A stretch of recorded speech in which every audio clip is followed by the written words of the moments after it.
Are you a woman over 45, constantly wrestling with a silent, invisible script, telling you what you should be doing, thinking, or feeling? That nagging voice in the back of your mind? The one that whispers, you should look younger. You should slow down. You shouldn't want that new thing. You should be the perfect grandmother, mother, wife. Have you ever wondered who wrote that script and why it feels so heavy? For so many women in America, especially in our later years, we live under the quiet tyranny of should. It is a subtle pressure that creates a suffocating cage around our authentic selves, leading to profound exhaustion, self-doubt, and a feeling of constantly falling short. This video is a guide to liberation. We are going to tear down the insidious myth of should and reveal how society's unspoken rules are secretly draining your energy and dimming your true self. Guided by the empowering wisdom of Carl Jung, we will explore how to reclaim your own narrative and finally give yourself permission to live a life that is unapologetically, authentically yours. There is a silent script that is handed to women, especially as we enter the second half of life. It is a script of shoulds, and its whispers are so insidious, so pervasive, we often mistake them for our own thoughts. You should age gracefully, which is often code for you should fight aging at all costs. You should be a serene, wise elder, but not too opinionated, not too loud. You should find joy in your grandchildren, as if your own life is now a secondary story. You should slow down, but not so much that you become irrelevant. You should be comfortable, but not so comfortable that you stop trying. The list is endless, and it is exhausting. This exhaustion is the first, most powerful clue. It is the feeling of constantly running a race where the finish line keeps moving. It is the low-level hum of anxiety, the feeling that you are perpetually falling short of an invisible mark, even when you are outwardly successful, even when you have a life that looks good on paper.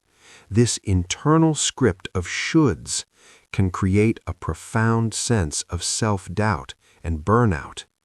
Because you are not living your life, you are performing a role written by a nameless, faceless playwright we call society. And we must understand where this script comes from. It comes from the societal mirror, from the media that tells us that a woman's value is tied to her youth and beauty, from the family expectations, spoken and unspoken, that have shaped us since childhood, from the cultural narratives, especially here in America as we navigate the late 2020s, that praise relentless self-improvement while simultaneously telling women over a certain age that their time is up. These are not just ideas, they become the bars of an invisible cage. And we internalize them so deeply, they become the voice of our own inner critic. This is where the internal battleground is drawn. It is a state of profound cognitive dissonance. Cognitive dissonance is the psychological stress we feel when we hold two conflicting beliefs at the same time. On one hand, there is your authentic self, your soul, the part of you that has its own unique desires, passions, and truths. Perhaps it desires to start a bold new adventure at 60. Perhaps it desires to finally rest, to do nothing at all. Perhaps it desires to speak a truth that will make others uncomfortable. That is one belief. This is who I am. This is what I want. On the other hand, there is the internalized script of shoulds, The belief that to be a good woman, a good mother, a good person, you must conform. You must put others first. You must follow the rules. That is the second belief. This is who I should be. This is what I should want. Living in the chasm between these two beliefs is the source of so much of our inner conflict. It is the masquerade of perfection, the exhausting performance of trying to be the woman you should be, while silencing the woman you are. And this conflict manifests in our lives in subtle, often confusing ways. It can manifest as a vague, persistent dissatisfaction, a feeling that something is always missing, even when life is good. It can manifest as anxiety, a free-floating fear that you are somehow doing it wrong. And it can manifest as resentment, a quiet, simmering anger towards the very people you are trying so hard to please, because on some deep unconscious level, you know you are sacrificing your own soul on the altar of their expectations. This is not a sustainable way to live. It is a slow erosion of the spirit. But to break free, we must first understand the true nature of this conflict through the profound and liberating lens of Jungian wisdom. To break free from the tyranny of shoulds, we must first understand why they have such a powerful hold on us.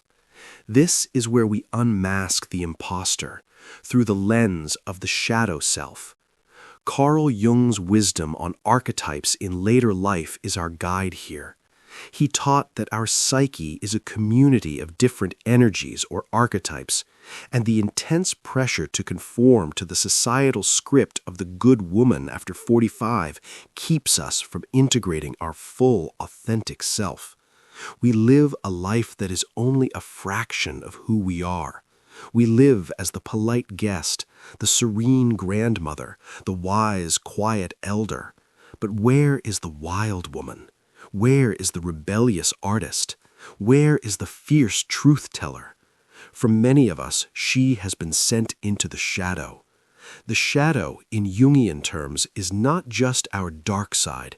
It is the container for everything we have disowned or repressed about ourselves in order to be acceptable. And this is the crucial part. The shadow doesn't just hold our flaws, it often holds our greatest strengths, our most vital, life-giving energies. Think of a woman who was taught as a girl that being angry was unladylike. She represses her anger. She becomes the agreeable, peacekeeping woman. But what she has actually repressed is her power, her ability to set boundaries, her fierce, protective life force. That power now lives in her shadow, and the exhaustion she feels is the energy it takes to keep that powerful part of herself locked away. Befriending the shadow is the courageous work of turning around, unlocking the door, and inviting these disowned parts of yourself back home. It is about acknowledging the parts of you that don't fit into the neat box of should, the part of you that is angry about injustice, the part of you that longs for wild, untamed adventure, the part of you that wants to speak a raw, inconvenient truth. These are not your enemies. They are your exiled allies. They hold the very energy you need to break free. I once worked with a client, let's call her Carol, who was in her late 50s.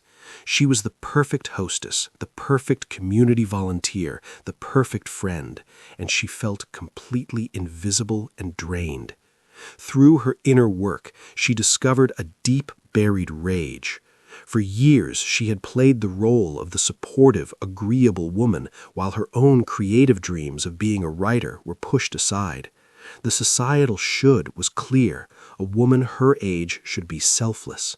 Her first act of befriending her shadow was to simply acknowledge her anger, to write in her journal, "I am angry that I silenced myself for so long." This was not about blaming anyone. It was a radical act of self-validation.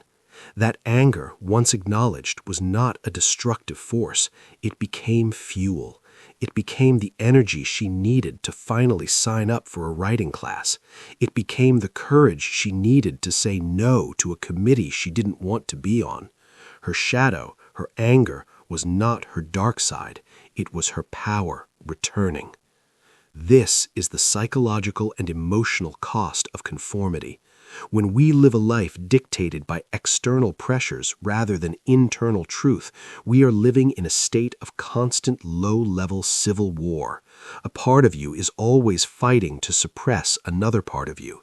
This is why you are so tired. Your energy is not being used to live your life. It is being used to police your own soul. The liberation that Jung's path offers is the promise of a peace treaty. A promise that you can call all the exiled parts of yourself back home, that you can be messy and powerful, sensitive and strong, angry and loving. You can be whole. But this requires us to move from understanding to action.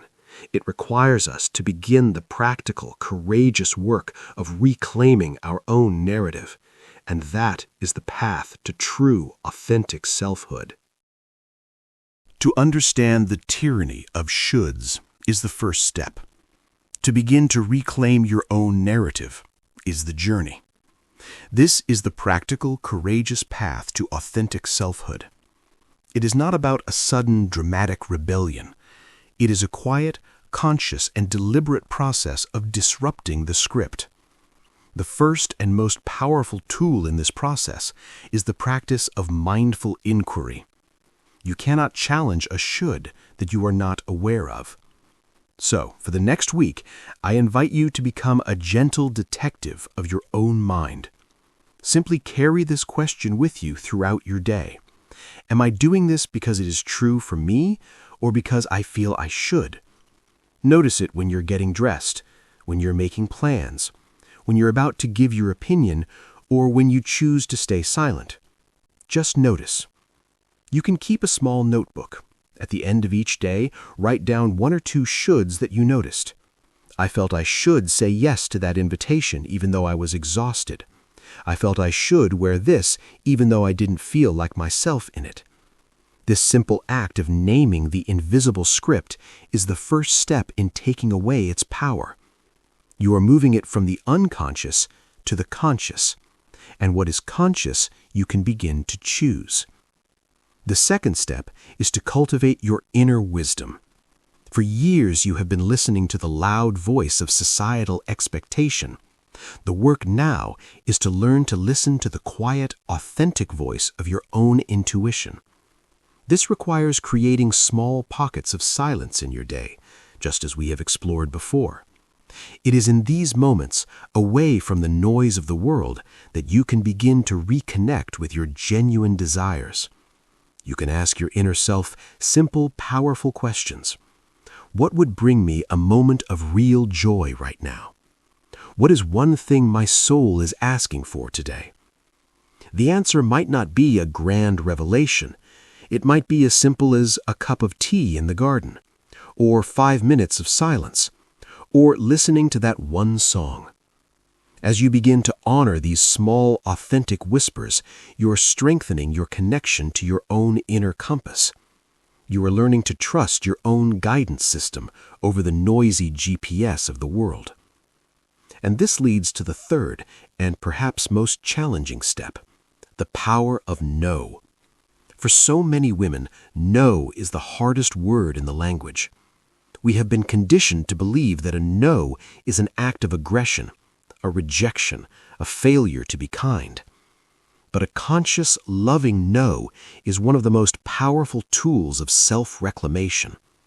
A no to an external demand that drains your energy is a profound yes to your own well-being. A no to a role you have outgrown is a yes to the woman you are becoming. You do not have to be harsh. You do not have to be unkind. You can simply say, "Thank you for thinking of me, but I don't have the capacity for that right now." Or, "That doesn't feel aligned for me at this time." Learning to set these boundaries is not about pushing people away. It is about creating a sacred, protected space around yourself so that your authentic self has room to breathe and to heal and to grow. As you practice these things, identifying the shoulds, listening to your inner voice, and honoring it with gentle boundaries, you will begin to live unburdened. You will begin to embrace the profound liberation of is. You move from a place of constantly striving to be what you should be to a place of peacefully accepting and celebrating who you are, right now, in this moment, with all your imperfections, all your quirks, all your unique, messy, beautiful truth. And you begin to redefine success. Success is no longer about meeting an external checklist. Success becomes a measure of internal alignment. It is the feeling of your inner world and your outer world coming into harmony. It is the profound, quiet joy of living a life that feels like your own. And by living this way, you do something extraordinary. You pave the way for others. You become a permission slip for other women. By modeling true self-liberation, you show them that it is possible. You show them that there is a life beyond should. A life of freedom, authenticity, and profound peace. And so, we arrive at the threshold of freedom. We began this journey together, feeling the silent, crushing weight of the tyranny of shoulds, the invisible script that told us who to be, how to act, and what to want. We felt the exhaustion of the internal battle, the quiet desperation of a life lived in conformity. We learned that these shoulds are not truths, they are myths. They are the bars of an invisible cage. We turned to the wisdom of Jung and discovered that the key to this cage is hidden in our own shadow. In the very parts of ourselves we were taught to repress lies the power to set ourselves free. We learned the practical, courageous work of reclaiming our own narrative, the power of noticing, the wisdom of listening to our inner voice, and the profound act of self-love that is a gentle, firm no. This is the journey, from a life of performance to a life of presence, from being a character in someone else's play to becoming the author of your own story, from the exhaustion of should to the profound peace of is. Please know this. The world will not always celebrate your freedom. When you stop following the script, it can make the other actors on the stage uncomfortable. That is okay. Your journey is not about pleasing the audience anymore. It is about being true to the story that is unfolding from within your own soul. That is your sacred responsibility. And it is your greatest gift to yourself and to the world. You are not selfish for wanting to live a life that is authentically yours. You are courageous. You are a pioneer. You are a permission slip for every other woman who is tired of living inside a box that is too small for her soul. If you are ready to start reclaiming your own narrative, if you are ready to take the first step out of the cage, I invite you to make a quiet declaration.